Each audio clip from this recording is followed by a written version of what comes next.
어, 일단 강의하고 나서 선배님 어떻게 쓰셨는지 한번 같이 좀 나눠보고 또 마무리하도록 하겠습니다. 오늘 2주차 강의는 지난주에 이어서 좀 스킬적인 면에 대해서 조금 더 얘기를 좀 나눠보도록 하겠습니다. 그래서 뭐 제 소개는 다 아시니까 이제 넘어가고요. 혹시 어떠세요? 그 채팅창 아직도 글쓰기가 뭐 좀 수월하세요? 아니면 좀 어려우신지 쓰시다 보니까 어, 쓰기가 편해졌다 1번 아니면 좀 아직도 어렵다 2번 한번 채팅창에 남겨보시겠어요?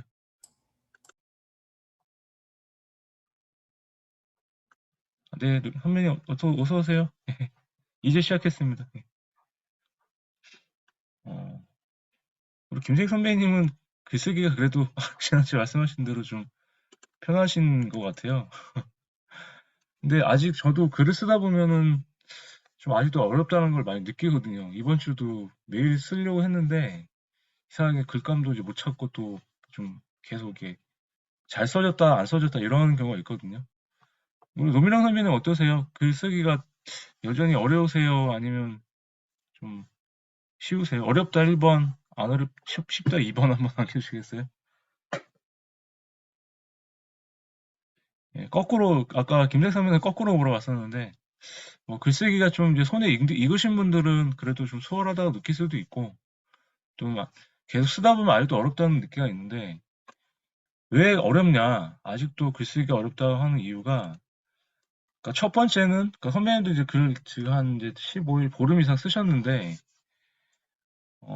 저 같은 경우도 아직 제가 어렵다는 이유가 첫 번째 이유는 나의 현재 상태를 인정을 못한다. 대부분 사람들이 글쓰기가 어려운 게 나를 내려놓고 내 상태를 인정하고 쓴다고는 하는데 그러니까 쓰다 보면 또 이게 뭐라고 해야 되지? 다 내려놓지를 못해요. 그러니까 이런 걸 써도 될까?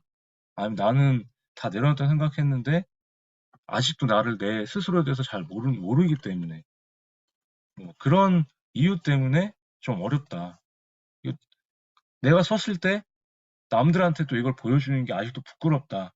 그러니까 이런 것도 아니면 현재 상태 인정을 못하는 거죠, 아직. 이게 제가 지난주에 말씀드렸지만 작가들은 본인을 드러내는 거에 대해서 어떻게 해야 된다? 좀 당당하고 남의 그런 뭐 비아냥이나 뭐 왜 그렇게 글을 써? 비교하지 말고 나만의 글을 써야 된다고 했는데 일단은 내가 글을 잘 쓰든 못 쓰든 간에 일단 내가 뭐 당당하게 내 글을 쓰겠다. 내 상태를 인정하자. 그러면 조금 더 수월해진다 이런 얘기고 두 번째는 글을 쓸 때 한 가지 주제만 쓰자고 했는데 이것도 썼다가 저것도 쓰고 싶은 거예요. 할 말이 많은 거예요. 그러니까 글이 좀 수월해지니까 내가 쓰다 보면은 이것저것 다 쓰고 싶구나. 그래서 만약에 제가 좋아하는 드라마를 쓰자고 했는데 뭐 선배님들이 영화 얘기도 썼다가 책 얘기도 썼다가 비슷한 걸 계속 쓰는 거예요. 근데 그렇게 쓰다 보면은 글이 길어지고 이제 잘 써지는데 말하고자 하는 주제가 명확해지지가 않는 거죠. 그러니까 하나만 쓰자는 거예요. 그러니까 심플하게. 그러니까 한 가지 줄 한 가지 단순하게 쓰면 그게 쉬워지는데 이것저것 할 말이 많으니까 막 중구난방식으로 되고 막 장황하게 되는 거예요. 그리고 세 번째가 어떠세요? 한 번에 잘 쓰려고 하세요? 그냥 빨리빨리 쓰고 막 그냥 넘어가고 싶으세요? 한번 노무현 선생님이나 김대 선배님께서는 어떠세요? 본인이 아직도 한 번에 잘 쓰고 싶으세요? 한 번 잘 쓰고 싶다 1번 아니면 그냥 뭐 쓰는 대로 써진다 2번. 한 번에 난 잘 쓰고 싶다 1번 아니면 써지는 대로 그냥 그거 잘 하고 계시는데 제가 뭐 드릴 말씀이 없는데 한 번에 잘 쓰려고 하는 사람들이 많다 보니까 이게 글쓰기가 어려운 거예요. 그러니까 보통 제가 회사에서도 일을 하거나 아니면 주변에 이렇게 뭐 상담을 하거나 글쓰기 이렇게 뭐 어떻게 하느냐 물어본 사람들은 한 번에 잘 쓰려고 해요. 그러니까 지난주에도 말씀드렸지만 말은 어때요? 한 번 내뱉으면은 이걸 수정하는 게 번복하는 게 어렵잖아요. 말이라는 건 한 번 날아가면 그만인데. 근데 글은 어떻다? 한 번 써놓으면은 그걸 계속 고치면 여러 번 고칠수록 좋아진다. 그렇기 때문에 글쓰기가 어려운 사람들은 이런 세 가지 이유 때문에 또 계속 여전히 어렵다. 그러면 어떻게 해야 되겠어요? 반대로 하면 되겠죠. 우리만 어려운 게 아니라 예전에 생각했던 이런 작가들도 되게 어려워했다는 거예요. 오클리 홀이라는 사람 생각하면 작가라면 그 누구든 빈 공책이나 모니터 화면을 결국 바라봐야 한다. 문장을 떠올리기 위해서라면 방망이로 자기 머리라도 내리쳐야 된다.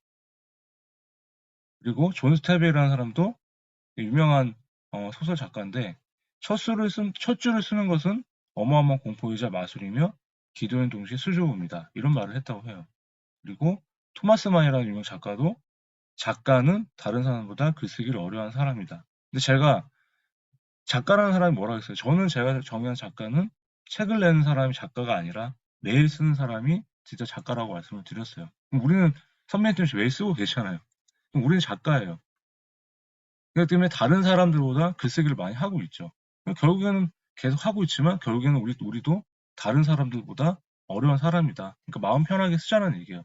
그래서 저는 자기가 쓰고 싶은 선배님들이 노무현 선배님이나 김생 선배님께서 자기가 쓰고 싶은 한 가지만 쓰시되 단순하게 그걸 한 번에 다 잘 쓰려고 하지 마시고 초고를 쓸 때는 어떻게 하자? 한 번에 양을 다 채우자. 끝까지 쓰자.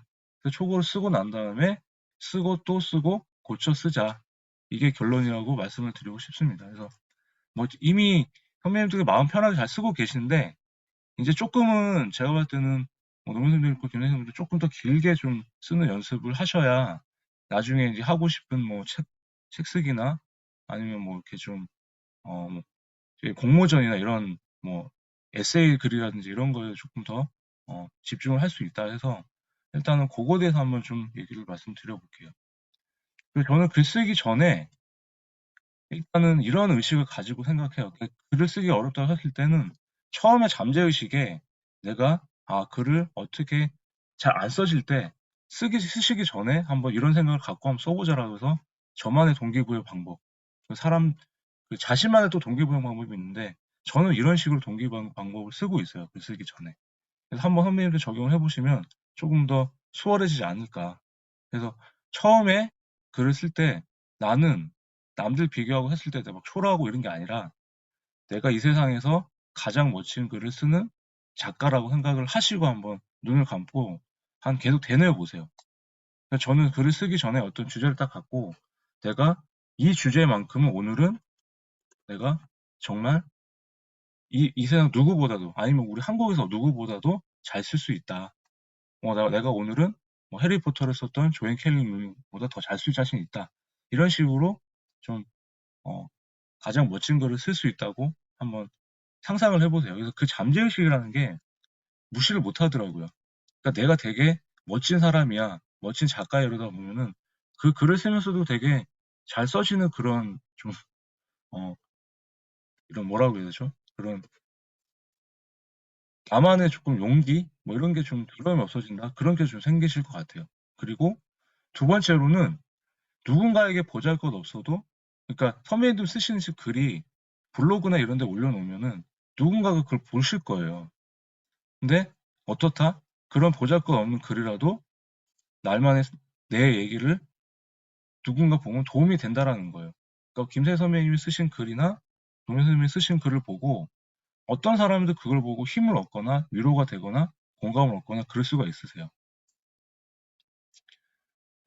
토요일 아침이라 조금 피곤하시긴 하실 텐데 저도 어제 좀 늦게 와가지고 어, 그냥 편하게 좀 들어주면 좋을 것 같습니다. 그리고 세 번째로는 그러니까 남이 잘 쓴 거라고 비교하지 마세요. 뭐 진짜 뭐 유명 작가들이 낸 책이나 아니면 블로그를 잘한다거나 그런 사람들 글 쓰지 마시고 제가 뭐라 했었어요.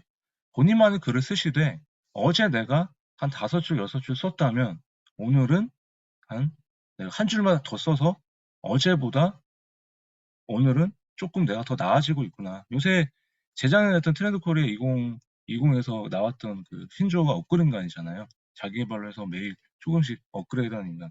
그러니까 나는 오늘 글쓰기로 어제보다 오늘은 조금씩 더 나아가고 있다.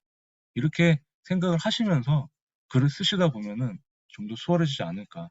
첫 번째로는 내가 이 세상에서 제일 멋진 글을 쓰는 작가라고 대잠재의식에 좀 대뇌어 보시고, 그리고 내가 쓴 글이 이 세상에 누구 단 한 사람한테라도 도움이 된다라는 생각을 쓰시고, 그리고 세 번째는 어제 내가 좀 못 썼으면 오늘 한 줄 더 한 줄만 더 써서 내가 좀 더 나아지고 있다. 이런 생각으로 하시면은 동기부여가 확실히 될 거다. 라고 좀 말씀을 드리고 싶어요. 오늘은 가장 첫 번째로 선배님들이 이제 글을 쓰실 때 그냥 막 또 쓰실 수가 있는데 가장 중요한 게 뭐냐면 지난주도 말씀드렸지만 글도 어떻게 보면은 집을 지을 때 뭐가 필요해요? 설계도가 있어야 되잖아요. 제가 지금 건축회사 개발팀에서 일을 하는데 땅을 개발하기 위해서도 또 뭐 토지 이용 계획이라든지 어디 건물을 세울 때는 건축물에 대한 건축 설계가 있어야 되잖아요. 그럼 글쓰기도 그 전에 뭐가 있어야 된다? 프레임이 먼저 있어야 선배님들이 무슨 글을 쓰실 때 좀 수월하게 쓰실 수 있다라는 거예요. 그래서 그게 가장 기본적인 글쓰기 구성 방식이 많이 아는 하버드 뭐 이렇게 그 대학에서 나왔고 가장 많이 쓰는 방식이 이겁니다. 프랩이라는 PREP라는 프랩 공식으로 글을 쓰시면은 가장 좋다라는 거예요. 이게 뭐냐면 스피치도 그렇고 그리고 만약에 글을 쓸 때도 그렇고 뭐 노무현 선배님이나 김대중 선배님께서 뭐 와이프나 뭐 아니면 애들이나 뭐 이렇게 주변 지인들을 설득을 하고 싶어요.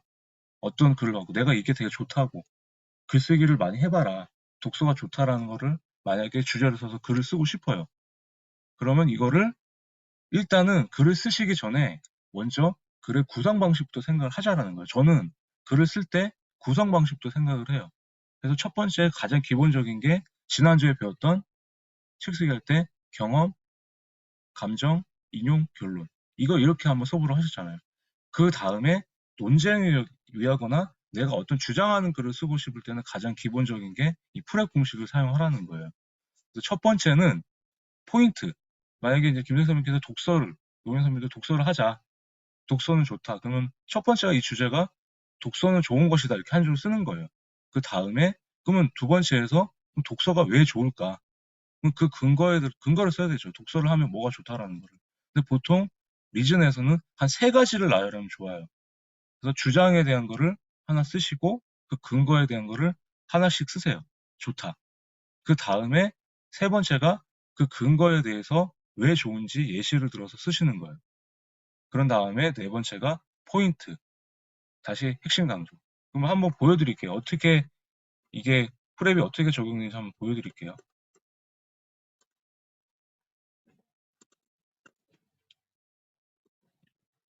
제가 썼던 글 중에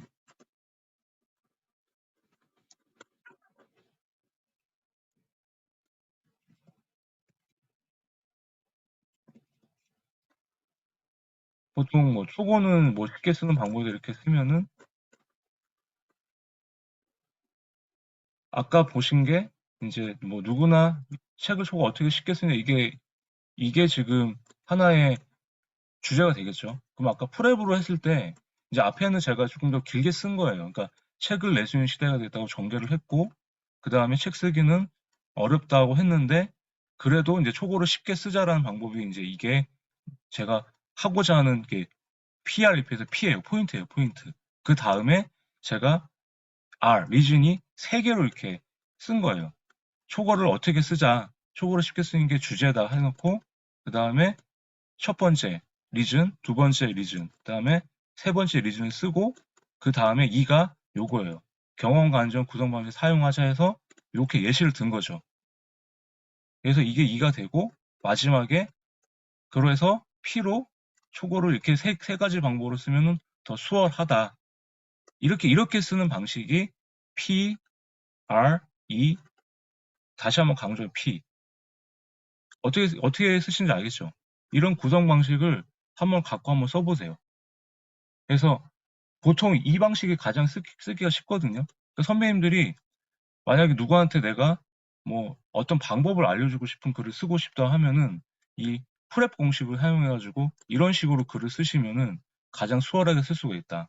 말을 할 때도 그렇고. 다시 한번 강조를 하면은 P는 어떤 주제를 쓰고 그 다음에 리즌을 쓸 때 이유는 R이 세 개 정도로 이제 근거를 쓰신 다음에 그 근거 세 개를 나열한 거를 이런 예시로 이렇게 써가지고 쓰시고 그다음 P는 다시 한번 초고는 이렇게 쓰는 게 가장 수월하다. 이렇게 쓰시면은 딱 구성 방식이 이렇게 그 결정이 되실 거예요. 그래서 가장 중요한 게 아까 말씀드린 대로 지금 왔다 갔다 해서 좀 근데 제가 한번 어떻게 쓰는지 한번 보여드린 거예요. 그래서 아까 말씀드린 PREP, 어떤 노하우나 어떤 방법을 알려주는 글, 아니면 논쟁을 뭐 설득하기 위한 글을 쓰고 싶다 하시면은, 정보성 글을 쓰시면은, 아까 제가 보여드렸던 대로 이 PREP, 이 프랩 공식을 한번 이용을 해보시면 좋겠어요. 그래서 어떤 노하우 글은 프랩으로 쓰시고, 지난주에 말씀드렸던 선배님들이 제가 뭐 인생에 대해서 어떤 동기부여글을 쓴다거나, 뭐 에세이 글을 쓴다거나, 뭐 자기계발 글을 쓴다고 했을 때는 내 스토리 들어왔던 경험, 경험, 감정, 인용, 결론. 이 두 가지 구성 방식만 생각을 하셔가지고 글을 쓰셔도 굉장히 더 수월해지실 거예요. 그래서 한번 그 두 가지 구성 방식에 대해서도 한번 생각을 해보시면 좋겠다라고 좀 말씀을 드리고 싶어요. 그래서 우리가 선배님들이 처음에 우리 학교 다닐 때 많이 배웠잖아요. 서론, 본론, 결론, 기승, 정결 해가지고 그렇게 글을 쓰자고 했잖아요. 근데 일단 다양한 장르의 글쓰기를 하고 싶다 그러면 제가 아까 말씀드렸던 프랩이나 경험, 감정, 인용, 결론 이거 말고도 구성 요소를 좀 다양하게 하면은 글을 쓰기가 수월하다. 그럼 어떻게 하면 좋겠냐? 한번 보여드릴게요. 강원국의 글쓰기라는 책이 되게 좋아요. 혹시 그 글쓰기 책 중에 어떤 걸 좀 읽고 싶다고 하신다 그러면은 제가 추천드리는 거는 두 권이 있는데, 글쓰기에 대한 방법론을 알고 싶다고 하시면은 그 강원국 작가님 쓰는 강원국의 글쓰기를 한번 읽어보시고, 그리고 그냥 마음 편하게 쓰고 싶다라는 책은 이제 뼛속까지 내려가서 써라라는 책이 있어요. 나탈리 골드버가 쓴. 그 두 개는 한번 읽어보시면서 글쓰기에 대해서 좀 감을 가져가셨으면 좋겠어요. 그 두 권만 갖고 계셔도 어떤 글이든 쓸 수가 있습니다. 그래서 그 강원국의 글쓰기 책이 보통 시중에 나오는 글쓰기 책을 모두 집대성한 책이라고 저는 생각을 하거든요. 거기에 나와 있는 아까 말씀드린 다양한 글을 쓰고 싶다면 다양한 구성 방식을 한번 보자고 했었어요. 그럼 한번 볼게요. 선배님들이 만약 칼럼을 쓰고 싶다고 해요. 칼럼성 글을 쓰고 싶으면 칼럼이 뭐예요? 칼럼은 보통 어떤 일이 일어났을 때 그런 현상이 어떤 문제가 일어났을 때 현상을 쓰고 그 다음에 진단을 하고 해법으로 한다. 이렇게 구성 요소로 나눠져 있다고 해요. 그럼 보면은 부동산 요새 집값이나 뭐 비트코인 만약에 요새 막 떨어졌잖아요. 그러면 비트코인이 왜 떨어졌을까 하는 그런 현상이 처음에 쓰겠죠. 그 다음에 그럼 비트코인이 왜 떨어졌을까? 그러면 뭐 또 갑자기 어떤 뭐 조정장이 생겼거나 뭐 어떤 누가 세력이 와가지고 뭐 한꺼번에 와서 그래가지고 뭐 확 떨어졌다. 이런 게 이제 진단이 되겠죠. 그러면 비트코인이 어떻게 해서 오를까라는 해법이 되겠죠. 그러니까 글을 쓰실 때 가장 하고 싶은 얘기는 그거예요. 쓰시기 전에 무작정 쓰지 마시고 이런 구성 요소를 먼저 생각을 하신 다음에 그 구성 요소에 선배님들이 뭐 PREP든 아니면 아까 제가 말씀드린 경험, 감정, 인용, 결론에 글을 쓰시고 거기에 내가 오늘 그 주제에 어떤 키워드를 쓰실지 그 구성 요소에다가 키워드를 한번 써보세요. 문장을 한 문장 쓰시든 키워드를 쓰시든. 그런 다음에 살을 붙이면은 글쓰기가 더 수월해진다는 얘기예요. 그러니까 앉자마자 막 그냥 생각나는 쓰지 마시고 이제까지 그렇게 쓰셨다면은 앞으로는 아까 제가 보여드렸던 글의 프레임을 먼저 생각을 하시고 그 프레임이 결정이 됐다 그러면은 그 구성 방식에 내가 서론, 본론, 결론이 있다 그러면 서론은 뭘 써야 될까? 키워드를 한번 적어보시고 아니면 한 문장으로 그러면 그 문장을 썼다 그러면은 그 문장을 길게 늘렸으면 되잖아요. 그렇게 쓰다 보면 조금 더 수월해진다라는 거예요. 그래서 만약에 아까 칼럼 글은 이런 식으로 구성이 돼 있다. 그리고 만약에 선배님들이 뭐 하고 싶은 어떤 팔고 싶은 상품이 있다. 그러면은 홍보성 글은 이런 식으로 구성이 돼 있다. 그 내 강의나 내 상품이나 내 모임이 이런 특징이 있습니다. 내가 이런 글을 들으면은 이런 만약에 뭐 닥쳐올 쓰기를 들으면은 매일 글을 쓸 수 있는 힘이 생깁니다. 뭐 이런 식으로 그런 특징을 쓰고 그 다음에 어떤 이제 내 상품에 이런 거에 대해서 이거 쓰면 더 효과나 장점을 쓰고 이런 식으로 이제 쓰되 이런 구성 방식으로 이제 딱딱 쓰면은 마케팅적도 된다. 그리고 아까 말씀드린 논증하는 글 아까 주장, 이유, 근거, 예시, 재주장. 이게 아까 PREP라고 보이시죠? 그러니까 논증하는 글은 아까 프랩 공식으로 쓰면은 가장 기본적으로 쓸 수 있다. 이렇게 말씀을 좀 드리고 싶어요. 그래서 딱 보시면은 되게 다양한 글들이 보면은 이런 식으로 다 보면 그 구성 요소로 돼 있다라는 거예요. 그래서 만약에 선배님들이 에세이 글을 쓰고 싶은데 에세이에서도 누구한테 좀 희망을 주고 위로를 주고 싶은 글을 쓰고 싶다 하시면은 여기 보시면은 처음에는 어떤 내 스토리를 갖고 어려운 처지를 같이 공감하고 그 다음에 희망과 용기를 주고 뭐 지원 요소를 주자 뭐 이런 글을 쓸 수도 있고 저도 교회를 가긴 가는데 교회에서는 기도문도 이렇게 구성이 돼 있어요. 진짜 봐도 뭐 하나님에 대한 찬양, 그 다음에 감사, 그 다음에 오늘 나에 대한 회개, 그다음 다시는 하지 않겠다 간구하고 다시 살게 해서 감사하다, 아멘. 이런 식으로 모든 어떤 글들은 구성 요소로 이루어져 있다. 그래서 구성 요소를 먼저 생각을 하시고 내가 어떤 글을 구성 요소 어떻게 배치를 시킬까 고민한 다음에 그거를 키워드로 한번 적어 보시고 아니 적기도 귀찮으면은 그냥 머릿속에 담아 있다가 아 이렇게 아 내가 이 구성에다가 이 글을 써야 되겠다. 이렇게 딱딱딱 구성 요소를 먼저 생각하신 다음에 쓰시면은 좀 더 수월하다라는 겁니다. 그래서 먼저 오늘부터라도 만약에 글을 쓰신다 그러면은 구성 요소를 한번 생각을 하셔갖고 이렇게 한번 쓰시면은 조금 글이 더 길어질 거예요. 그래서 구성 요소를 생각하시고 글을 길게 내리는 방법은 딱 하나예요. 구성 요소를 정해놓고 선배님들이 그 구성 요소에 맞게 쓰시고 그 다음에 지난주에 말씀드렸던데 아까 또 말씀드리지만 내 경험은 구체적으로 묘사를 하고 그 다음에 인용 같은 것도 좀 많이 하셔도 되고 그래서 보통 블로그 글을 쓰실 때는 한 장, A4 한 장 분량으로 쓰셔라. 그게 숫자 글자 크기가 10에 자간 160으로 해가지고 보통 A4로 한 장 정도가 블로그 포스팅할 때 좋은 양이다. 칼럼 쓰시는 글이나 그리고 책쓰기 원고 쓰실 때는 그거를 두 장을 쓰시면은 한 꼭지의 글이 된다. 이렇게 좀 생각을 하셨으면 좋겠어요. 그 구성 방식에 대해서는 조금 한번 나눠봤고요. 문장은 또 아까 지난주에 말씀드렸지만 문장은 한 번 더 강조를 드리면 선배님들이 문장 지금 잘 쓰고 계세요. 그러니까 막 억지로 문장을 만들지 마시고 그냥 문장은 내 머릿속에 떠오르는 것을 그냥 뱅글뱅글 돈다고 하거든요. 문장은 내 머릿속에 떠오르는 것을 그냥 말로 번역한 거다. 이렇게 해서 그냥 처음에는 초보는 쓰실 때 생각나는 대로 문장은 생각나는 대로 쭉 쓰세요. 그럼 쓰신 다음에 그 다음에 한 번 더 해야 될 게 지난해 말씀드렸던 대로 문장을 좀 이렇게 길게 쓰지 마시고 짧게 짧게 나눠 쓰자라는 거예요. 그래서 지금 뭐 김대익 선배님이나 용민 선배님도 많이 좋아지셨는데 아직도 이렇게 문장이 계속 길어지세요. 그러니까 그래서 문장 같은 경우는 뭐뭐 했고 뭐뭐 했고 뭐뭐 했으면 이렇게 어쩔 수 없이 길어지는 한두 문장은 뭐 끊을 수가 없는 문장들이 있어요. 저도 그런데 근데 보통 그러지 마시고 문장은 만약 처음에 생각나는 대로 이렇게 막 뱅글뱅글 도는 그런 거를 쭉 길게 쓰셨다 그러면은 그 다음엔 한 번 더 읽어보시고 그거를 짧게 짧게 나누는 연습을 해보세요. 그러니까 말로 이거를 번역해서 첫 문장은 말로 내가 뱅글뱅글 도는 걸 썼기 때문에 글이 막 이게 의미는 전달이 되는데 그거를 글로써 읽어보면은 어떻게 선배님들마다 어색한 부분이 분명히 있어요. 자기가 쓴 글 읽어보면 딱 읽다가 막히는 부분이 있거든요. 그 부분들은 독자가 봤을 때, 남이 봤을 때도 걸리는 부분들이에요. 그래서 문장은 머릿속에 떠오른 것을 말로 번역한 거지만 그거를 다시 한번 읽으면서 낭독을 하면서 고치세요. 그냥 소리내어 읽어도 좋고요. 아니면 그냥 혼잣말로 내가 쓰려고 하지 말고 번역하자. 문장은 내 머릿속에 떠오르는 말로 이런 식으로 읽다 보면은 걸리는 부분에서 문장을 덜어내고 거기서 끊어가지고 뭐뭐 했다, 뭐뭐 했다, 뭐뭐 했다 이런 식으로 좀 짧게 짧게 쓰는 연습을 하면은 글이 진짜 좋아집니다. 그래서 문장은 어떻게 쓰다? 단문으로 쓰자. 요거만 기억을 하시면 됩니다. 그리고 지난주 말씀드렸지만 또 내용을 쉽게 써야 돼요. 그러니까 만약에 선배님들이 어떤 분야의 전문가다. 내가 이 일을 오래 했다 해가지고 그거를 대해서 소개를 했어요.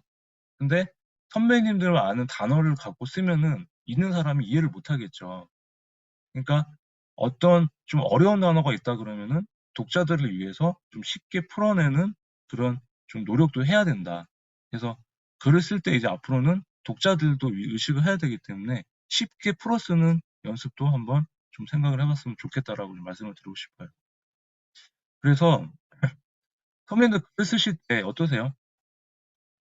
뭐 기대도님도 뭐 수월하다 하실 수도 있는데 첫 문장을 노민 선배님은 어떻게 이렇게 글을 딱 썼을 때 내가 오늘 주제를 받았어요. 아니면 내가 이런 글감을 찾았는데 첫 문장을 어떻게 써야 될까? 어떠세요? 첫 문장을 쓰기가 어렵다 1번, 쉽다 2번 한번 눌러보시겠어요? 두 분 다. 내가 첫 문장을 쓰기가 어렵다. 1번. 김생선님 어떠세요? 첫 문장 그냥 이렇게 바로 이렇게 쓰세요. 1번. 그래서 저는 첫 문장 쓰기가 되게 어려워요. 그러니까 선배님도 생각하시기에 저도 그래요. 이렇게 딱 썼는데 딱 첫 문장만 잘 쓰면은 글이 쭉 이렇게 이어지잖아요. 그래서 그거를 한번 오늘 나눠볼게요. 한 7가지 정도 있는데 이제 제가 이거는 글쓰기 체인의 강의를 보면서 좀 정리를 한 거니까 뭐 좀 축약이 됐다고 생각하시면 돼요. 여기서 한 가지만 언제든지 쓰기 어렵다면 꺼내가지고 쓰시면 됩니다.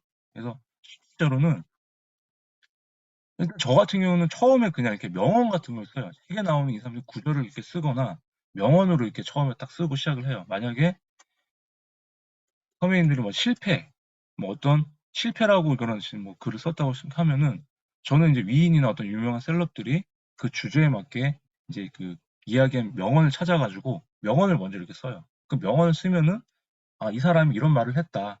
근데 내가 생각하기에는 뭐 이 명언이 좀 틀렸다. 그러면 명언을 처음에 쓰자마자 내 생각을 이렇게 한 문장 쓰시고 두 문장, 세 문장 이렇게 수월하게 써줄 수 있겠죠. 그 명언에서 내가 일단 언급을 했기 때문에. 그래서 명언을 일단 쓰고 그 다음에 이후 이제 그 명언에 맞는 내 경험을 사례로 들면 쉽게 글이 전개가 된다라는 거죠. 그러면 질문이 나오겠죠. 이 명언을 계속 써도 되느냐? 이거 뭐 저작권에 걸리는 거 아니냐? 이렇게 물어볼 수도 있거든요. 근데 안 걸립니다. 왜? 저작권 같은 경우는 일단 4, 5, 70년 이상이 지나면 그 사람이 죽거나 70년 이상이 지나면 그냥 쓸 수가 있어요. 근데 아직 안 죽은 사람도 있을 거 아니에요. 어떤 셀럽들이 있을 거고 뭐 페리스 힐튼 같은 사람이 뭐 얘기를 해가지고 했는데 근데 페리스 힐튼 했던 말을 우리가 써서 옮겼어요. 근데 페리스 힐튼이 그걸 일일이 뭐 저나 뭐 노무현 선배님이나 김색 선배님 쓴 글을 보겠어요? 페리스 힐튼 그렇게 한가한 사람일까요? 만약에 해서 보냈어요. 그 사람이 저작권 침해다. 내 글을 써라. 그럼 영어로 보냈을 거 아니에요. 그럼 모르겠다. 나는 그 번역할지도 모르고 내가 그 네이버에 뜨니까 썼지 내가 뭐 페리스 힐튼 자기가 말한 거에서 그 일일이 내가 다 돈을 내야 되냐. 그거에 대해서 내가 그렇게 메일을 영어로 번역해서 보낼 이유가 있을까요?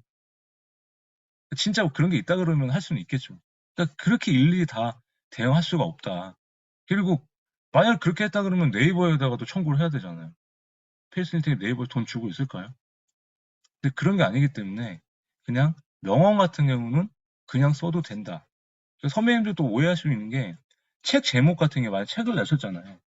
책을 만약 김세 선배님도 책을 내셨어요 이렇게.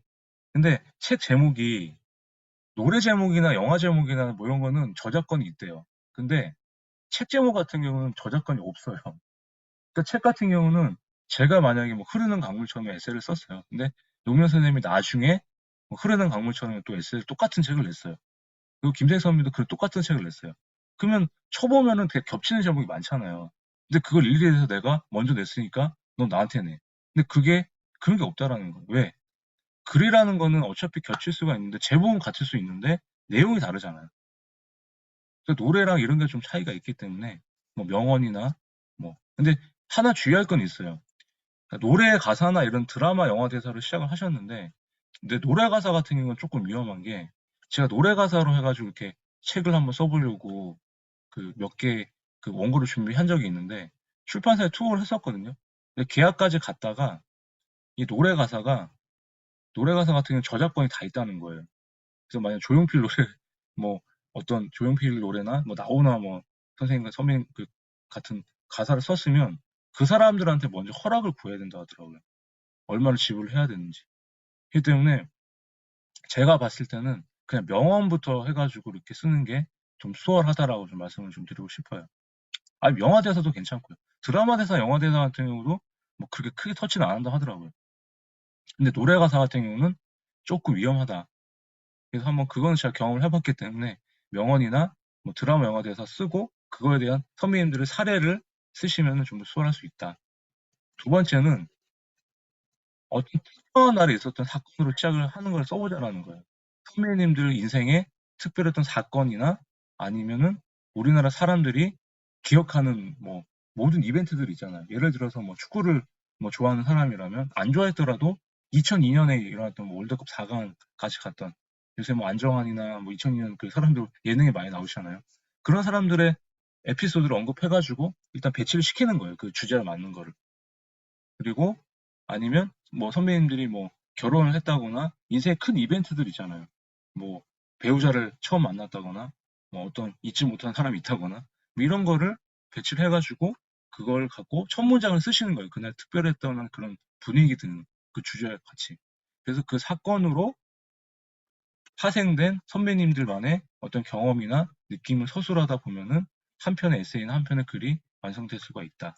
두 번째는 어떤 특정한 날에 있었던 사건으로 한번 시작을 해보자라는 말씀을 좀 드리고 싶고요. 세 번째는 어떤 장소, 사람 관찰. 그러니까 그냥 쉽게 하는 거예요. 오늘 만약에 김생 선배님께 제 강의를 듣고 뭐 출근하셨다. 그럼 나는 오늘 출근하면서 누굴 봤다.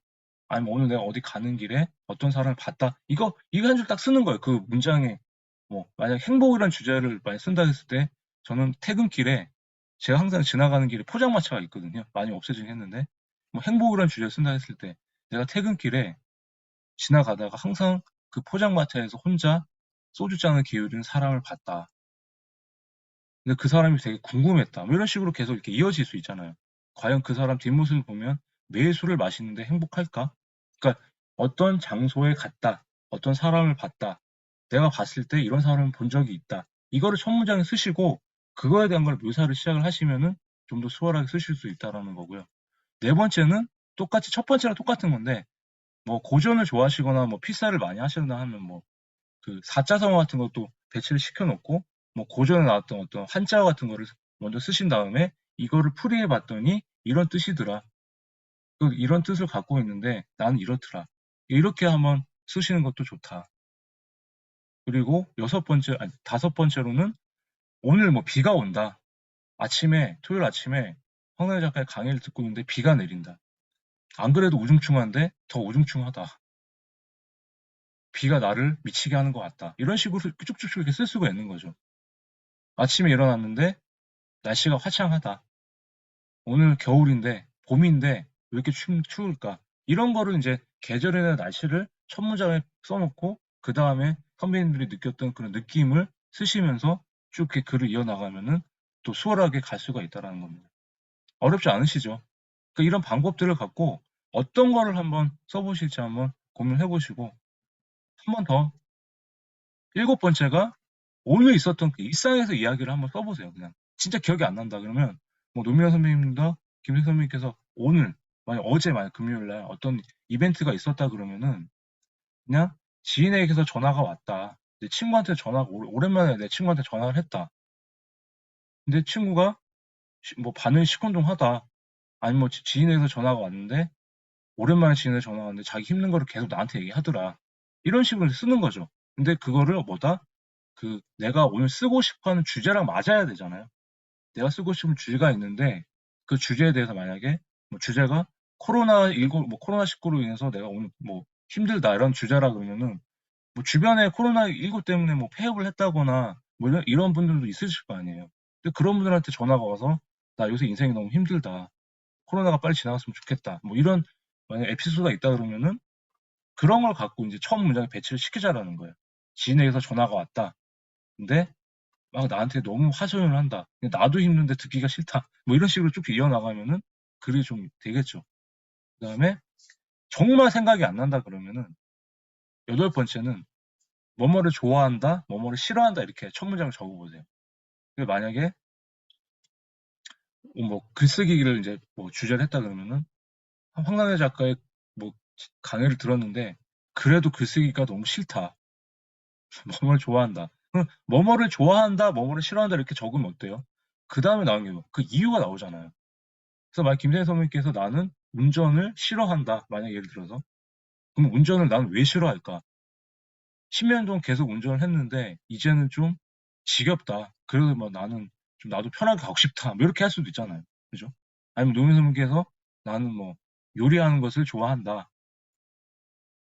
요리하는 것이 왜 좋냐? 그럼 이유가 나올 거 아니에요. 그러니까 뭐뭇을 좋아한다, 뭐뭇을 싫어한다 적으면 그 다음에 이유가 나오니까 좀 글을 쓸 때 조금 더 수월하게 할 수가 있다. 이렇게 좀 말씀을 드리고 싶고요. 마지막이 강제 연결법이라 해가지고 글쓰기 책에 많이 나오는 것들인데, 만약에 제가 뭐 오늘 내가 하는 일에 대해서 한번 소개를 해보세요, 이렇게 던졌다 치면은, 지금 선배님 하는 일이 있다 그러면 거꾸로 뭐 독서에 대해서 어떻게 생각하세요 이렇게 물어봤다, 어떤 글을 쓰실 때. 그러면 독서는 뭐다, 글쓰기는 뭐다, 그래서 전혀 생뚱맞는 거를 이어갖고 정의를 한번 해보는 거예요, 선배님들 생각에. 그 사전에 나온 그 정의도 있지만, 선배님들께서 한번 쓰실 때 내가 오늘 뭐 텔레비전은, 내가 생각하는 텔레비전은 바보 상자다, 이런 식으로 이렇게 정의를 한번 연결해가지고 첫 문장을 써보세요. 그러면 그게 왜 내가 이렇게 정의를 내렸는지, 그걸 또 이어나가다 보면은 조금 더 수월해질 수 있다라고 말씀을 좀 드리고 싶은 겁니다. 그래서 첫 문장을 쓰실 때 지금 아까 소개했던 8가지 방법 중에 한 가지만 떠올려가지고 한번 써보시면은 첫 문장을 쓸 때가 좀 수월해진다라고 좀 말씀을 좀 드리고 싶어요. 어렵지 않으시죠? 생각이 안 나실 때는 이 8가지 중에 하나를 한번 써보셔라. 근데 첫 문장을 시작했어요. 쭉 잘 쓰고 계셨어요. 근데 나는 글의 마무리가 잘 안 돼. 그럼 글의 마무리는 어떻게 할까 한번 좀 말씀을 좀 드려볼게요. 주제를 다시 한번 강조를 하세요. 그냥 아까 PEREP에서 포인트였으면, 난 마무리가 잘 안 돼 그러면은 선배님들이 처음에 썼던 그 주제에 대해서 다시 한번 강조를 하세요. 그 다음에 내용을 요약해서, 아, 내가 행복하자 처음에 썼는데 행복에 대한 근거도 다 제시를 잘 했어요. 예시도 다 들었고. 근데 마무리를 하려니까 안 돼. 그러면 그래서 나는 위와 같은 이유 때문에 행복을 여러분들에게 권합니다. 나는 행복하고 싶다. 거기서 딱 끝내면 글이 끝나는 거예요. 그래서 주제를 다시 한번 강조하거나 내용을 요약해가지고 정리를 하자. 그리고 두 번째 반점이면 좀 마지막에 말씀을 드릴게요. 이건 글을 조금 쓰신 분들한테 좀 하는 거고. 세 번째는 만약에 요약해서 끝냈어요. 그 다음에 한 줄 더 써보시는 거예요. 나는 그래서 앞으로 행복해지기 위해서 이런 노력을 계속 할 거다. 내가 어떻게 결심할 거다. 이렇게 한번 하면 거기서 끝날 수가 있고, 그럼 거기서 딱 끝내면 깔끔한 마무리가 돼요. 근데 좀 독자들을 위해서 한번 더 쓰고 싶다 그러면은 네 번째로, 뭐 김생 선생님께서 뭐 나는 계속 회사를 다니고 싶다, 만약에 그래서 퇴직하지 마라 이런 글을 쓰다 그러면은, 퇴직하면은 회사에 있을 때보다 회사에 나가면 전쟁터다. 그래서 퇴직하지 마라.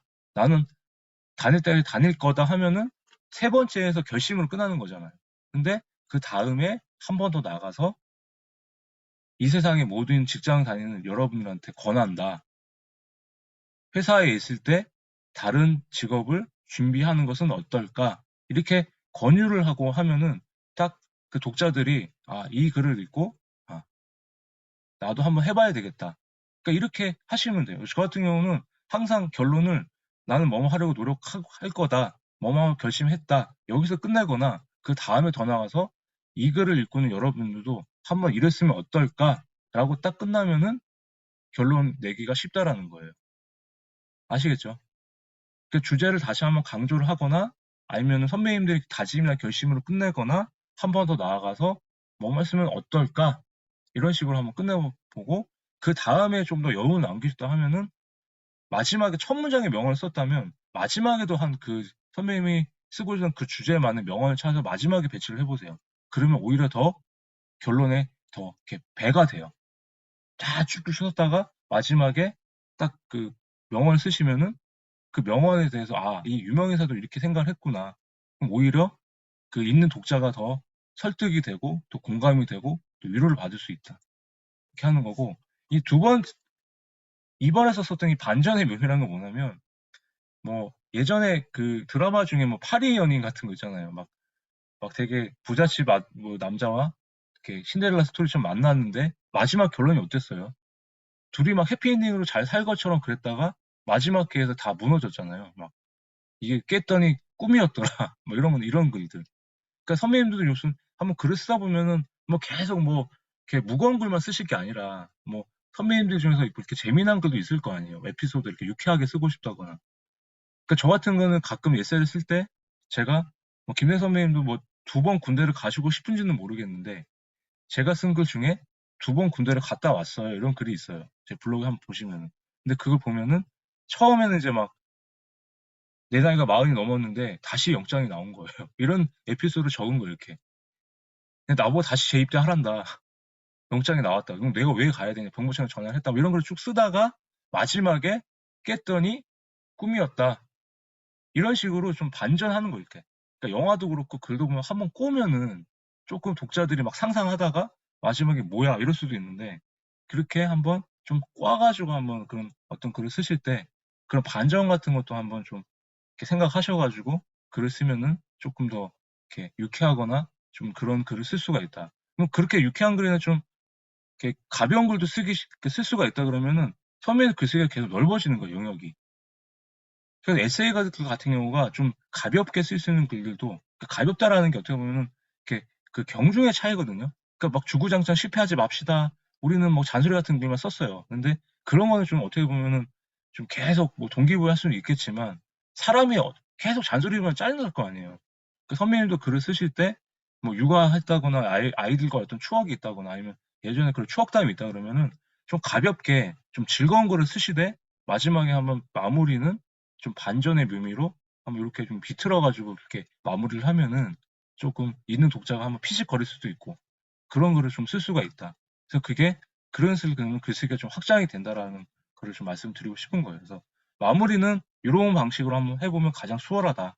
그래서 첫 문장과 마무리는 제가 알려드린 이 방법만 써도 고민을 확 더실 거예요. 그래서 한번 그렇게 한번 해보시면 좋겠다고 말씀을 드리고 싶고요. 그리고 이제 글이 좀 이제 어떻게 보면 좀 세련되게 좀 보이고 싶잖아요. 좀 더 막 풍성하고 읽는 독자들도 보면은 이제 그때 나오는 게 표현력인데 표현력은 딱 그냥 하나만 기억하시면 좋겠어요.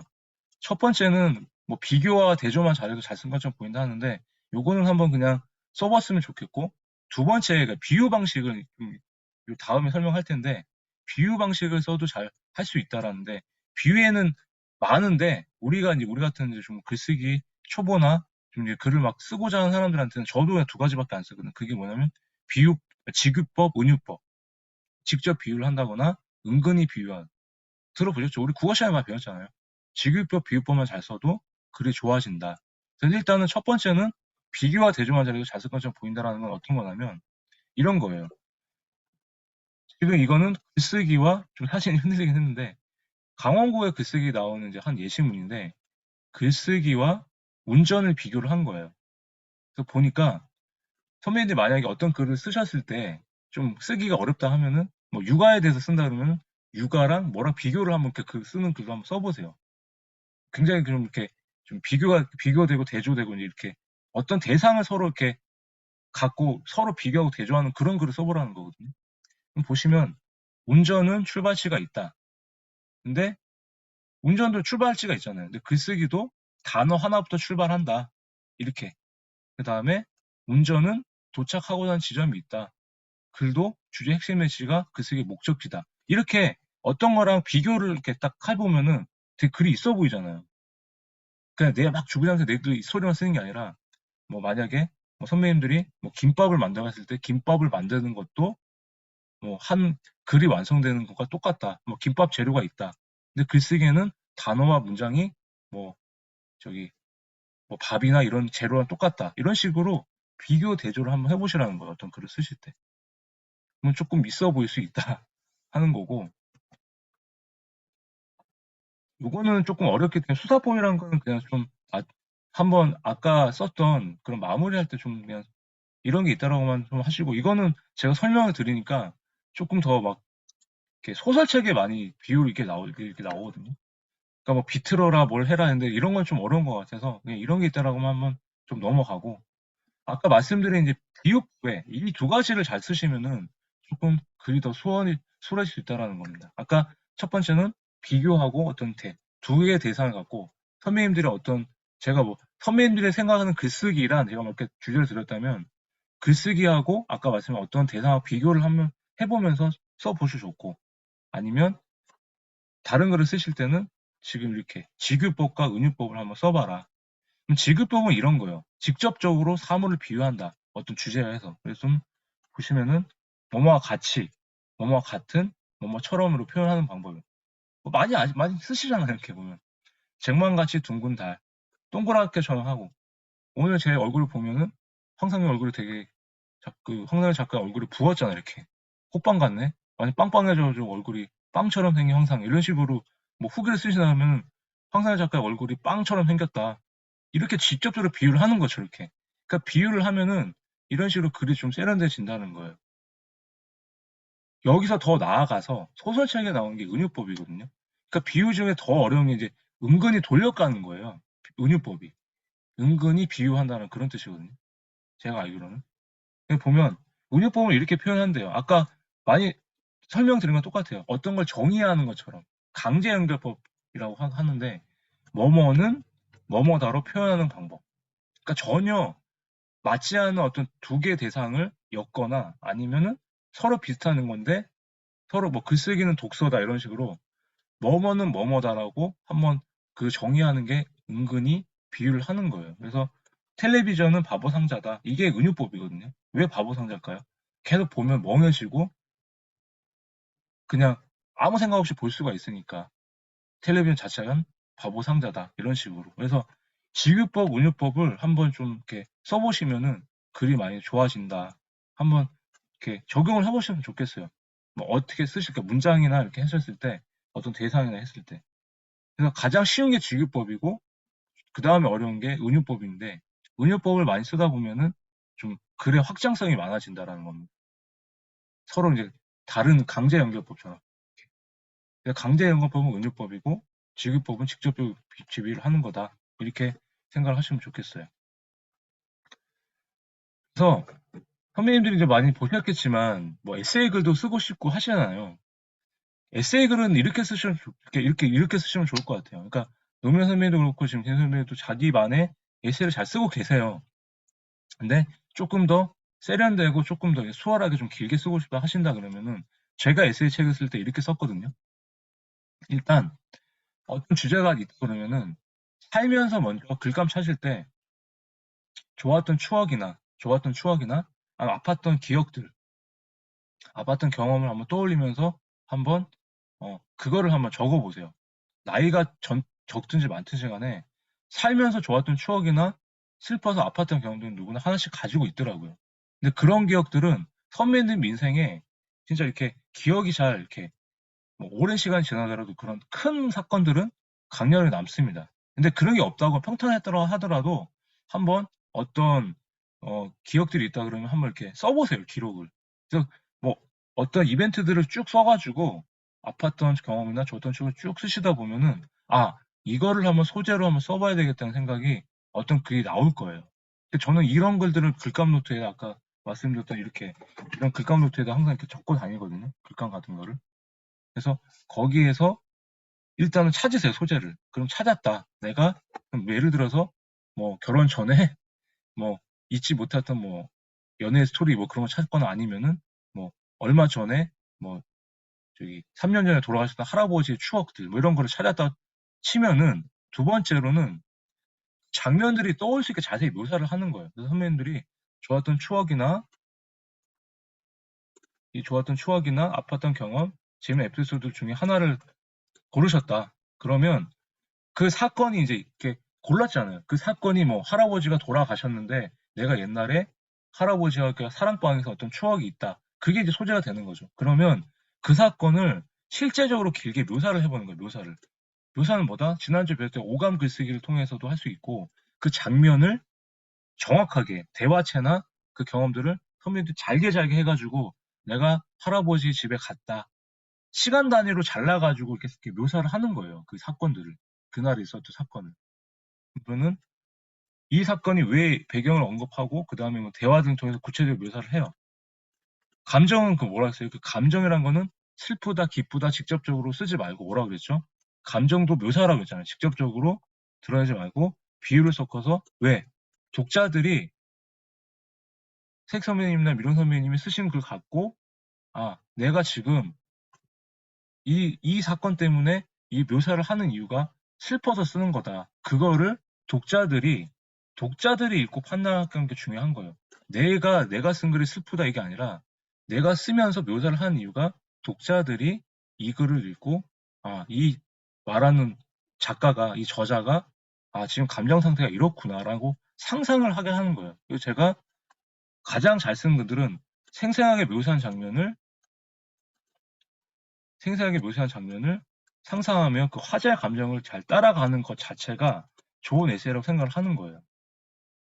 그러니까 에세이 책을 보면은 미령선생님이나 색선생님이 에세이 책을 보셨어요. 잘 쓴 에세이를 보면은 같이 따라가면서 이 사람이 되게 슬프구나. 지금 이 상황에서. 그래서 뭐 임경선 작가님이나 뭐 그런 유명한 에세이 작가들 그 책 보면은 막 되게 공감하는 게 그런 거잖아요. 뭐 여자들이나 남자들도 그렇지만 이렇게 그 사건을 묘사를 잘해서 헤어졌는데 그 이별을 통해서 난 이렇게 했다. 그렇기 때문에 중요한 건 뭐다? 에세이는 묘사를 잘해야 된다. 그 선배님들이 그 사건에 대해서 그러니까 막 구체적으로 다 드러나지 않아도 이 그 상황만큼은 독자들이 생각하게끔 만들어야 된다라는 거예요. 이 글에 대해서. 그리고 난 다음에 가장 중요한 에세이는 가장 중요한 게 일단 솔직해야 돼요. 그러니까 선배님들이 솔직해져야 에세이 글은 공감이 가고 위로를 받거든요.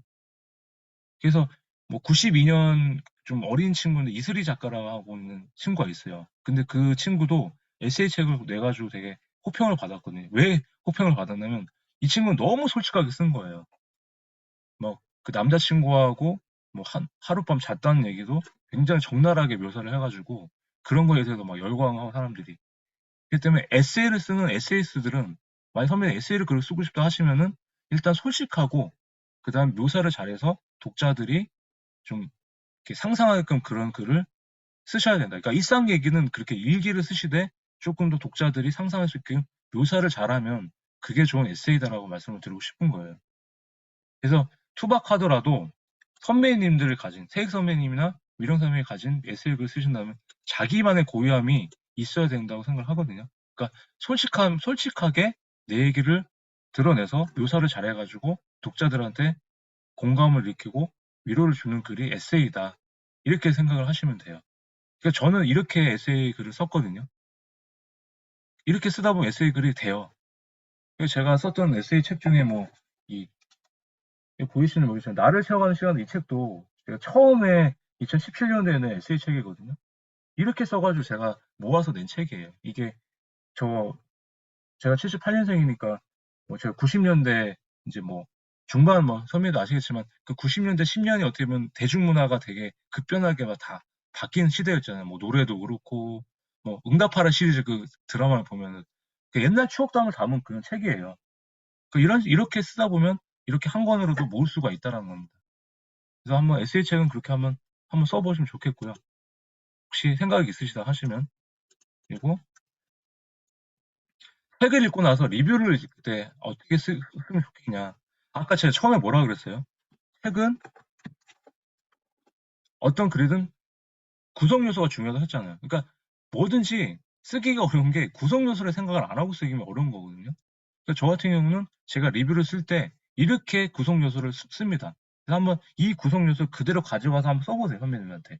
그러면 진짜 서평 1시간에 쓸 수 있으세요. 만약에 서론에 읽을 쓰는 거예요. 이 책을 내가 왜 읽었을까? 만약에 미령선님이나 세기선님께서 책을 읽었는데 기록이 안 돼. 그러면은 이 프레임 가지고 한번 써보시라는 거예요. 첫 번째 서론에는 내가 이 책을 왜 읽었을까? 도서관에 갔더니 이 책이 눈에 띄었다. 그래서 나는 이 책을 읽게 되었다. 이렇게 그냥 편하게 쓰세요. 처음에 이 책을 쓰게 된 동기를 쓰시고 그 다음에 그래도 영화나 드라마 같은 경우도 보면은 영화가 좋다 이런 주말하는 거 보면 영화도 누가 나왔는지 뭐 출연진이나 뭐 주인공이 누군지 배우 이름을 이렇게 소개를 하잖아요. 그 두 번째는 이 책에 대해서 목차나 이런 저자가 누군지 소개를 한번 해보는 거예요. 그러면 저 같은 경우는 저자 소개는 어차피 나와 있으니까 이제 안 해도 되고 목차 소개라도 한번 해보잖아요. 목차 소개라도. 근데 목차가 많잖아요. 근데 목차는 다 쓰는 게 아니고 그 대목차만 쓰시는 거예요. 대목차만. 그 장제목 있잖아요. 1장, 2장 나오고. 그 제목만 해서 쓰시고 그 장제목만 써도 읽는 사람들이 이 책이 어떻게 구성이 돼 있구나. 이렇게 쓰고 그다음 세 번째에서는 이제 이 책 내용을 이제 소개를 해야 되는데 책 내용을 다 요약할 수는 없잖아요. 근데 선배님들 생각했을 때 리뷰를 쓰시나 했을 때 책 내용을 다 요약해서 쓰시잖아요. 그러면 출판사에 전화 와요. 왜냐하면 스포일러 했다고.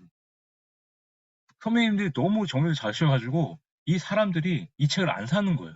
근데 서평을 쓰는 이유가 뭐다? 내가 읽고 난 걸 정리하는 것도 있지만 선배님들이 썼던 서평을 보고 이 책을 내가 한번 있는 사람들이 사봐야 되겠다. 구매 욕구를 당기는 그런 힘이 있거든요.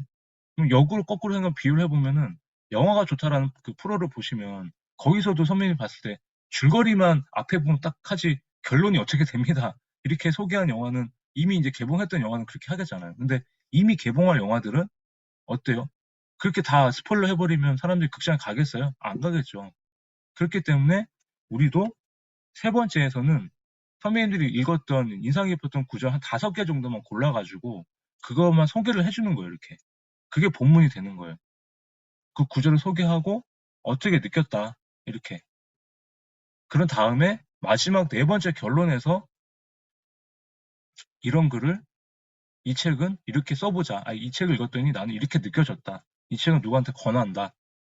이렇게 딱 네 가지로 구성해서 한번 써보시면 수월하게 쓰실 수 있으실 거예요. 한번 그래서 책을 읽고 리뷰를 못 쓰겠다 하시면은 요 네 가지를 갖고 한번 써보시면은 충분히 쓰실 수 있다. 그래서 한번 적용을 해보시면 좋겠고요. 그리고 이제 또 블로그 이제 쓰실 때 선배님들 보시면 온라인 글쓰기 비법이라 있는데 한 주제를 꾸준히 올리세요. 그러니까 처음에 블로그가 어려운 게 뭐냐면 그러니까 블로그 글쓰기가 막 돈 벌고 뭐 이렇게 알려주는데 그게 아니라 저는 블로그를 키울 때 가장 그 전공법으로 하는 게 뭐냐면 일단 미령 선배님이나 세익 선배님께서 내가 오늘 그 블로그 그 성격부터 규정을 해보세요. 혹시 블로그가 방치가 돼 있다 그러면 내 블로그가 뭐 세익 선배님께서 재테크에 관심이 많다 그러면은 재테크에 대한 주제를 딱 정해놓고 오늘부터 뭐 이틀에 한 번이나 뭐 매일 못 쓰시나 그러면 이틀에 한 번, 뭐 3일에 한 번, 뭐 일주일에 2번 정도를 나는 재테크에 관련된 글을 쓰시는 거예요. 뭐 집을 어떻게 샀다, 집을 어떻게 샀거나 아니면은 아니 미런 선배님께서는 뭐 육아다, 뭐 육아에 대한 거를 카테고리를 썼다 그러면은 그거를 먼저 정해놓고 육아에 대한 거를 매일 한번 써보세요. 육아에 대한 거. 그렇게 매일 그 큰 카테고리 정해놓고 그렇게 쓰잖아요. 그럼 네이버에서 저는 12가지 카테고리가 있어요. 그러니까 저는 제 블로그가 책 문학으로 제가 규정을 한 거예요. 그래서 전 책을 읽고 쓴 글이나 제가 쓴 글쓰기를 글을 올리니까 그 성격이 비슷한 사람들이 막 몰려오는 거예요. 이렇게 이웃들이. 그 때문에 한 주제를 꾸준히 올리는 게 중요하다. 블로그를 키우기 위해서는. 그래서 오늘 만약에 블로그를 키우시다 하시면은 브런치나 큰 카테고리, 내가 관심 분야가 뭔지 큰 주제부터 정해놓고 그 관심 분야에 대한 소주제를 매일 하나씩, 매일 힘들다 그러면 일주일에 한 2개 정도를 올려보셔라. 그 두 번째로는 그걸 올리실 때도 그냥 막 올리시지 마시고 사람들이 많이 들어오는 시간대가 있거든요. 그 시간을 정해놓고 포스팅하는 것도 중요하다라는 거예요. 그 시간은 제가 해보니까 지금 아침에 일어났을 때 6시부터 8시 사이 그리고 직장인들 출근할 때 직장인 기준으로 하면 그럼 직장인들 점심시간 10시부터 1시 그리고 직장인들 6시부터 8시 밤에 퇴근 이후에 그리고 자기 전 10시부터 12시까지 그 4개 시간대가 사람들이 블로그가 제일 많이 들어온다고 하더라고요. 저도 그 시간대에 맞춰 보니까 다른 때보다 조회수가 더 많더라고요. 그래서 그런 주제를 갖고 소주에 쓰실 때 그 시간에 맞게끔 하고 만약에 일을 안 하는 주부님들이라면은 주부님들은 어때요? 학교에 다 보내고 애들 남는 시간이 아침 시간부터 그 오후 시간이잖아요. 11시부터 한 3시? 그 사이에 한번 올려보시라는 거죠. 여자분들은. 그러면 그 사이에 한가할 때 많이 볼 거 아니에요. 그래서 그때 맞춰가지고 하는 것도 중요하다라는 거예요. 그래서 저는 만약에 밤늦게 썼는데 이게 새벽으로 넘어가면은 블로그에도 예약 포스팅 있잖아요. 시간에서 걸어가지고 바로 올리는 게 아니라 예약 포스팅 걸어가지고 그 시간에 글이 올라가게끔 이렇게 조정을 하기도 해요. 그리고 세 번째는 처음에 막 글을 쓰시는데 선배님도 보시면은 막 공감도 없고 누가 댓글도 안 달아줘. 근데 처음부터 이게 막 뭐 100개씩 막 댓글 달릴까요? 뭐든지. 이게 활성화가 돼야 되잖아요. 그래서 처음부터 반응이 없는 것을 두려워하지 마시고 매일 한 주제를 조금씩 쓰셔라. 그게 온라인 글쓰기 비법이다. 말씀을 드리고 싶어요. 네이버 블로그나 다음 브런치를 키울 때. 아시겠죠? 그래서 이런 글을 선생님이 계속 쓰셨어요. 플로그 기술로 책을 출간하는 방법이 이거예요. 매일 썼던 선배님 소주제 글을 갖고 제가 썼던 방법이 이거거든요. 저는 책 문학 카테고리를 만들어 놓고 제가 단상, 에세이, 리뷰를 돌아가면서 매일 하나씩 썼어요, 이렇게. 그거를 2달 동안 모으니까 한 60개 글이 되는 거예요. 그 60개를 책 본문으로 활용하는 거예요. 따로 내가 책 쓰기 원고를 쓴 게 아니라 매일 썼던 거를 모으니까 이게 하나의 책 쓰기 원고가 된 거예요. 그래서 그 본문을 토대로 전체 콘셉트를 정해가지고 제가 하고자 한 책 컨셉트를 정해서 그 다음에 콘셉트가 정해지니까 다시 거꾸로 이제 목차를 짜요. 그럼 본문을 끼워 넣어요. 그럼 본문을 끼워 넣으면 이미 본문이 완성이 되는 거예요. 목차를 짜가지고. 그러면 남는 게 뭐예요? 앞에 책에 보면은 프롤로그, 에필로그 있죠. 그걸 다시 써가지고 합쳐요. 그래서 합친 다음에 뭐 잘못된 부분이 또 원고가 뭐 모자란 부분이 한 번 더 이렇게 수정을 봅니다. 그래서 그거를 투고를 하면은 선배님 썼던 그 블로그 글이 책이 되는 거예요. 그러니까 저는 이렇게 해가지고 제가 직장을 다니면서 물론 이제 퀄리티 문제도 있어요. 근데 이런 식으로 해가지고 저는 사람들이 왜 그렇게 책을 다작을 하는 이유가 뭐냐, 언제 그렇게 썼냐 하는 이유가 저는 이 방법을 써서 제가 된 거예요. 블로그 글도 쓰면서 블로그도 키우고 그 글을 모아가지고 투고해가지고 책도 만들고. 그래서 그렇게 낸 책들이 아까 말씀드린 뭐 다는 아니지만 4권 정도 돼요. 그래서 뭐 그 작년에 지금 있는 당시 책을 만난 이 책도 이 방법으로 제가 썼던 거예요. 독서에 대한 글을 브런치하고 블로그에 조금씩 쓰면서 그거를 모아놓고 이제 남는 부분들은 따로 제가 원고를 써가지고 합친 책이 이거거든요. 그러니까 이런 식으로 하면 선배님들이 책을 내는 것도 수월해질 수 있다라는 겁니다. 그렇게 한번 해보시면 좋겠고요. 혹시 다음 브런치 작가가 안 됐다 그러면은 브런치 작가 신청을 하실 때 브런치 작가 같은 경우도 선배님들 일기를 쓰신 게 아니라 선배님들이 다음 브런치 작가 계속 떨어지는 분이 계세요. 근데 그 이유는 뭐냐면은 브런치가 원하는 글을 안 써서 그래요. 근데 브런치가 원하는 글도 똑같아요.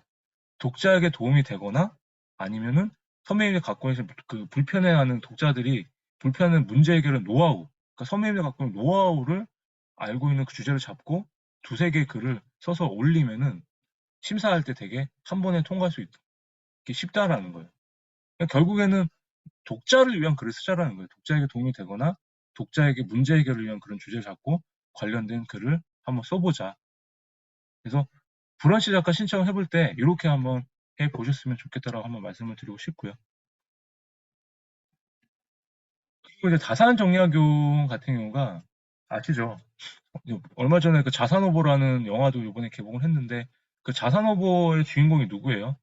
그 정약전이라는 정약용의 그 형 얘기거든요. 정약용이 이제 그 넷째 아들인데 그때 천주가 박해당하면서 이제 그 형하고 같이 유배를 가잖아요, 강진으로. 근데 그 정약전이 그 약전이라는 사람도 되게 똑똑한 사람인데 정약용이 평생을 이제 그 형하고 이제 유배지에서 못 만나면서 서로 편지를 주고받으면서 의지했는데 형은 이제 흑산도에서 그 죽잖아요, 이렇게 그 자산오보라는 그 책을 남기고 나서. 그만큼 정약용만큼 똑똑했던 사람인데 정약용은 이제 그 유배지에서 500권의 책을 남겼다고 했잖아요. 글쓰기를 하는 사람들은 어쩔 수 없이 정약용을 거쳐가야 돼요, 다산을. 다산도 글쓰기에 대해서 이런 글을 남겼다고 하는데 보니까 한번 읽어볼게요. 이건 다산이 때 썼던 그 한자어를 변화를 한 거라고 하더라고요. 찾아보니까. 글을 쓸 때는 가닥을 잘 잡아야 한다. 그쵸? 글을 쓸 때는 맥락을 잘 잡아야 된다. 그 얘기인 거고요. 적절한 예시와 알맞은 인용은 글의 설득력을 강화한다. 아까 처음에 했던 프렙. 어떤 주장을 하기 위해서는 예시와 근거가 필요하다고 말씀드렸잖아요. 정약용도 똑같은 얘기를 했습니다. 그리고 무작정 늘어놓아서는 갈피를 잡을 수가 없다. 아까 한 가지 주제는 한 가지만 쓰자고 했잖아요. 그게 무작정 늘어놓지 말자. 갈피를 잡을 수 없다. 그런 얘기인 거예요. 그리고 글 쓰는 사람이 흥분하면 독자들은 외면한다. 글도 감정하고 되게 이렇게 직결이 되거든요, 선생님들. 만약에 책 선생님이나 미영 선생님이 오늘 내가 막 기분이 되게 나빠. 그럼 기분이 나쁜 상태 글을 쓰면은 그 기분이 그대로 투영이 돼요, 진짜. 글이 되게 좀 날설다 그래야 되나? 되게 날카로워지고 그렇기 때문에 글 쓰실 때는 항상 평정심을 가지고 좀 기분이 좋을 때 쓰셔라는 거예요. 그래서 저도 막 기분이 나쁠 때 써보니까 진짜 글이 되게 기분이 나빠졌는데 독자들도 그걸 읽잖아요. 그럼 기분이 나빠요. 그러니까 남을 막 욕하는 글을 막 쓰면은 가치가 떨어진다는 거죠. 그러니까 제가 옛날 블로그에 좀 그 인간관계 때문에 힘들어가지고 인간관계에 대해서 막 되게 막 날선 글을 쓴 적이 있어요. 아니면 좀 어젠가 제 그 이인대 작가님 글 봐도 막 사람들한테 또 상처받았는지 막 그런 글 썼는데 보면 읽어보면 되게 좀 안 좋죠. 그렇기 때문에 글 쓴 사람이 흥분하면 독자들은 외면하기 때문에 조금 지양을 했으면 좋겠다라는 거고. 그리고 아까 똑같은 말인데 쓰는 사람이 말이 많으면 글에 힘이 빠진다. 그러니까 장황하게 쓰지 말라는 거예요. 간단하게 쓰자. 아, 그리고 아까 무작정 눌러서 갈피를 잡을 수가 없다. 이 말은 내가 설명이 조금 잘못되긴 했는데 아까 처음에 듣던 글의 구성 요소를 생각해서 써서 프레임을 만들어서 서론, 본론, 결론 그 맞춰가지고 써야 제대로 된 갈피를 잡을 수 있다는 그 말인 거고 이게 이제 말이 많으면 글에 힘이 빠진다는 말이 장황하게 쓰지 말고 한 가지 주제를 간단하게 심플하게 쓰자라는 그 얘기인 거고 그리고 조목을 갖춰 신뢰를 얹어야 글에 힘이 붙는다. 옛날에는 조목을 했을 때 이 조목이 뭐냐면 목차예요, 목차. 목차를 갖춰서 신뢰, 예시를 얹어야 글에 힘이 붙는다. 그 말이거든요. 그러니까 옛날에도 한자로 쓰지만 목차를 갖춰서 글을 구성 요소를 잘 갖춰야 글에 깔끔하고 힘이 붙는다. 그 말을 하고 싶은 거예요, 다산도. 그리고 글을 쓰기 전에는 먼저 핵심 개념을 잡아라. 제가 지난주도 한번 말씀드렸지만 아까도 글을 쓰기 전에 구성 요소를 먼저 정해놓고 어떤 그 쓰고 싶은 그 구성 요소에다 프레임 만든 다음에 키워드를 한 번씩 써보라 했잖아요. 키워드를 적어놔야 내가 그 키워드에 맞춰서 느리면은 이게 핵심 개념이 그 키워드라는 거죠. 그리고 덮어놓고 가지 말고 갈 길을 알고 가라. 그러니까 선배님들 계속 글 쓰시다가 내가 결론까지 어떻게 쓰는지 일단은 내가 갈피를 잡고 글을 쭉 써야지 이게 일관성이 있지. 막 쓰다가 갑자기 엉뚱한 길로 빠질 수도 있잖아요. 그러니까 그러지 마시라는 거예요. 다산 정리학용도 옛날에 이렇게 썼다는데 지금 다 똑같이 통용이 되는 거잖아요. 그러니까 결국에는 예전부터 글쓰기는 비슷한 걸로 이렇게 이런 특징으로 온다 해서 한번 말씀을 드리고 싶은 거예요. 그래서 마지막으로 가겠습니다. 이제 글을 잘 쓸 수 있는 방법에 대해서 이제 소개를 좀 해볼게요. 다 이제 그 말씀드린 걸 한번 좀 정리를 다시 하면은 글을 잘 쓰는 방법은 뭐다? 첫 번째는 선배님만의 스토리텔링을 풀어라는 거예요. 글을 잘 쓴다는 거는 내 경험, 노미령 선배님, 김택 선배님만의 경험과 지식, 감정 등을 얼마나 잘 드러내느냐라는 겁니다. 그래서 경험을 쓰실 때는 제가 말씀드린 시간 단위로 잘라서 생생하게 묘사를 하세요. 대화체를 쓰셔도 되고 뭐 내가 뭘 했다, 어딜 갔다, 운전을 했다, 운전석에 앉았는데 뭐가 보였다 이런 식으로 생생하게 선배님들이 갔던 이야기, 경험들은 생생하게 묘사를 하는 게 독자들이 봤을 때 상상을 하게끔 한다. 두 번째, 지식은 내가 좋아하는 지식이나 내가 좋아하는 분야에 대해서는 내용을 쉽게 쓰되 좀 재밌게 써보자. 그러니까 내용을 좀 쉽게 써보자라는 얘기예요. 알기 쉽게. 그리고 감정은 내 감정을 있는 그대로 솔직하게 좀 드러내되 직접적으로 언급하지 말고 어떻게 하자? 그 상황을 묘사를 하다 보면은 독자들이 선배님들이 쓰신 글을 보고 지금 이런 선배님이 슬프구나, 책 선배님이 기쁘구나 이런 거를 판단할 수가 있다라는 겁니다. 그래서 경험은 시간 단위로 잘라 생생하게 묘사를 하고 지식은 좋아하는 지식을 쉽고 재밌게 얘기를 하고 감정은 어떻게 하자? 내 감정을 있는 그대로 솔직하게 그 쓰시되 직접적으로 언급은 하지 말자. 그러니까 나만의 스토리텔링으로 쓰는 게 가장 중요하다. 같은 주제라도 노무현 선배님, 김택 선배님만의 글을 쓰시면은 그게 차별화되는 글이 된다. 이렇게 말씀을 드리고 싶은 거예요. 그리고 독자는 선배님들이 얼마나 글을 잘 쓰는지 관심이 없어요. 선배님들 글을 보시고 도움이 됐거나 공감이 됐거나 안 됐거나 이제 그렇게만 판단을 하는 거예요. 그러면 작가는 내가 글을 잘 쓰고 못 쓰고를 중요하게 생각하는 게 아니라 내가 지금 있는 독자한테 이 주제를 가지고 어떤 도움을 줄 수 있을까만 생각하시면 돼요. 잘 쓰고 못 쓰는 건 둘째치 않고요. 그거는 스킬적인 문제니까. 그래서 쓰시기 전에 작가는 뭐다? 독자에게 어떤 도움을 줄 수 있는지 한번 생각을 해보시면 좋겠다. 근데 만약에 미정 선생님이 뭐 남편한테 뭐 도움을 주고 싶은데 뭐 남편이 뭐 말을 안 들어. 그럼 뭐 다른 걸로 갖고 막 해.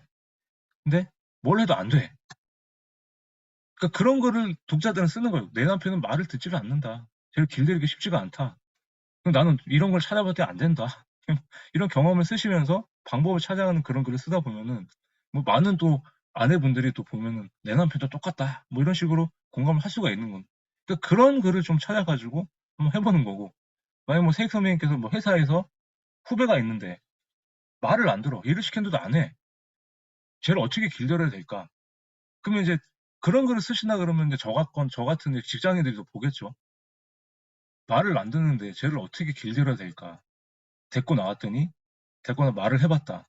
그래도 말을 잘 안 듣는다. 뭐 이런 글을 뭐 쓸 때 이런 경험을 쓰시다 보면은 그런 거에 공감하고 위로를 받고, 아, 우리 어 저기 밑에 후배도 똑같다. 어떻게 해야 되겠냐? 막 이런 식으로 그럼 내가 노하우를 알려주마. 이러면 또 그런 글을 또 쓸 수가 있는 거고. 작가는 독자한테 어떤 도움을 줄 수 있는지만 생각하고 쓰시다 보면은 그게 좋은 글이 되는 거야, 요새는. 그래서 그렇게 한번 판단하셔갖고 써봐라. 그리고 한 개의 글에는 한 개 주제만 생각하자. 아까 똑같이 말씀. 이것저것 욕심내다가 한 줄도 못 쓰는 길이 진짜 많아요. 저도 그러니까. 단순하게, 심플하게. 키스 법칙이 그거잖아. Keep in simple short. 그게 한 개 주제만 생각해서 짧게 문장을 쓰고 한 개만 쓰자라는 겁니다. 단순하게 오직 하나만 쓰자. 그리고 책을 읽다가 좋은 구절이 있다 그러면 필사해서 나만의 문장으로 다시 바꿔보는데, 국민이 보시기에 필사를 그냥 하지 마시고요. 좋은 문장을 내 상황에 대입해서 바꾸면 많은 도움이 된다는 겁니다. 그래서 필사하는 문장을 그냥 계속 쓰지 마시고 내 상황에 대입해서 많이 바꾸고 도입을 해보십시오. 그리고 아까 말씀드린 대로 내 최면, 내 잠재력을 통해서 편하게 써보세요. 그러니까 긴장을 풀고 너무 의식하면 쓰면 더 안 써지니까 첫 문장을 쓰시면 계속 긴장이 풀어져요. 그럼 긴장을 풀면은 나도 모르게 계속 이게 집중이 됩니다. 그래서 무의식으로 편하게 한번 쓰시면 전개가 쉽다라는 거를 한번 말씀을 드리고 싶고요. 그리고 뭐다? 해밍웨이도 400번인지 600번인지 모르겠지만 계속 태고를 거쳤어요. 그러니까 글쓰기는 뭐다? 재능보다 얼마나 더 노력하고 고치에 따라서 글이 많이 달라진다. 그래서 태고를 한번 쓰고 처음부터 잘 쓰는 사람 생각하지 마시고, 초고는 뭐다? 초고는 쓰레기다. 초고는 양을 채우는 원고다.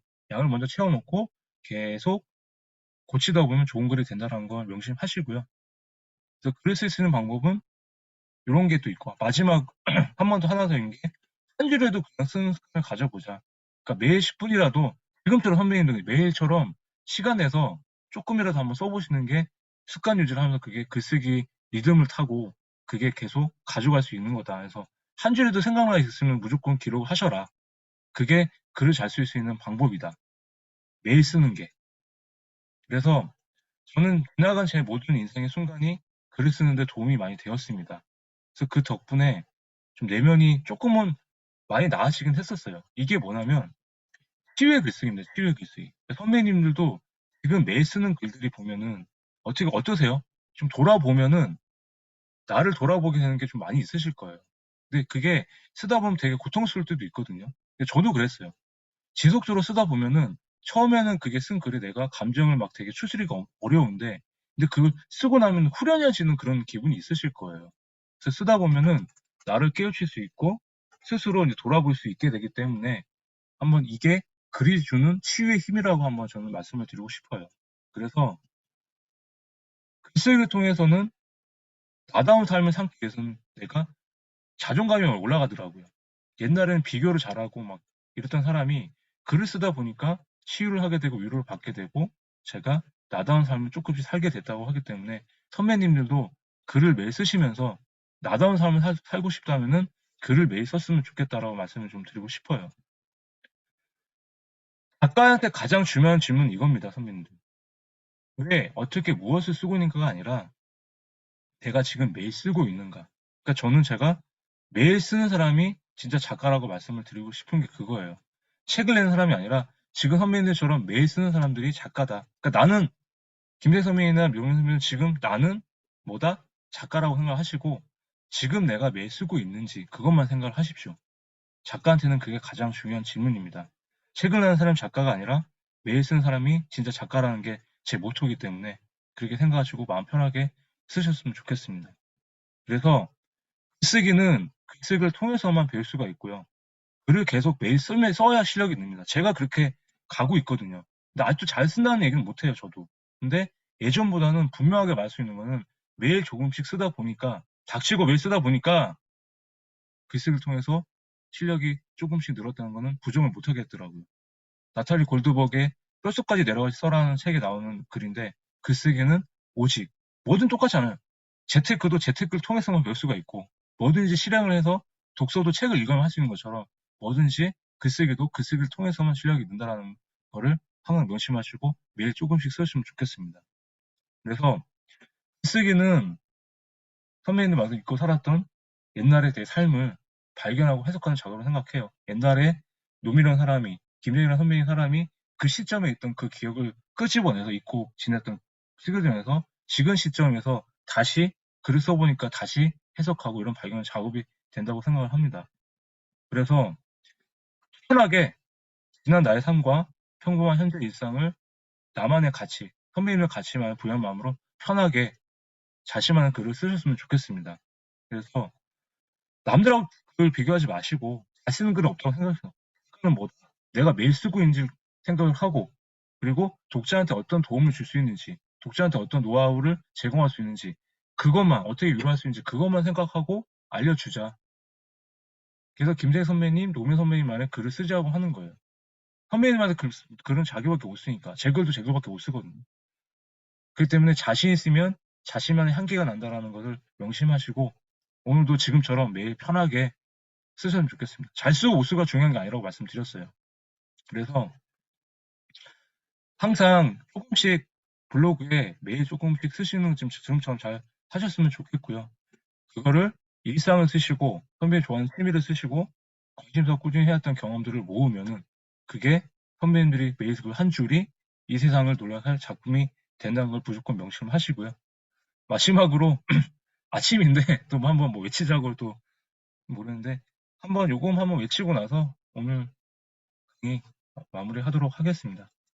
자, 뭐 좁게 그냥 뭐 마이크 안 켜도 되니까 한번 외치고 제가 선창을 하면 하셨으면 좋겠어요. 매일 쓰는 사람이 작가라고 생각하시고 선배님 작가십니다. 자, 나는 작가가 될 수밖에 없다. 왜? 될 때까지 쓸 거니까. 될 때까지 쓰실 거죠? 지금 잘 쓰고 계시니까 선배님들은 진짜 작가들이 맞습니다. 그래서 글을 쓴다는 거는 모자이크처럼 흩어진 선배님들의 인생의 조각을 다시 맞추고 그것을 통해 마음을 치유하는 작업이라고 생각을 합니다. 그래서 매일 한 줄이라도 오늘도 즐겁게 쓰셨으면 좋겠습니다. 오늘 2주차 강의 여기서 마치도록 하고요. 짧게 나누고 마무리하도록 하겠습니다. 매일 쓰는 남자, 글 쓰는 엔지니어 황상렬이었습니다. 네. 우리 노면 선배님 어떻게 요새 뭐 쓰신 소감이나 오늘 뭐 강의 어떻게 들으셨는지 궁금한 거 있으시면 한번 가볍게 마이크 켜시고 네. 아, 오늘 강의도 매우 잘 들었고요. 네네. 저도 이제 글 몇 번 되진 않지만 매일마다 쓰지 못해서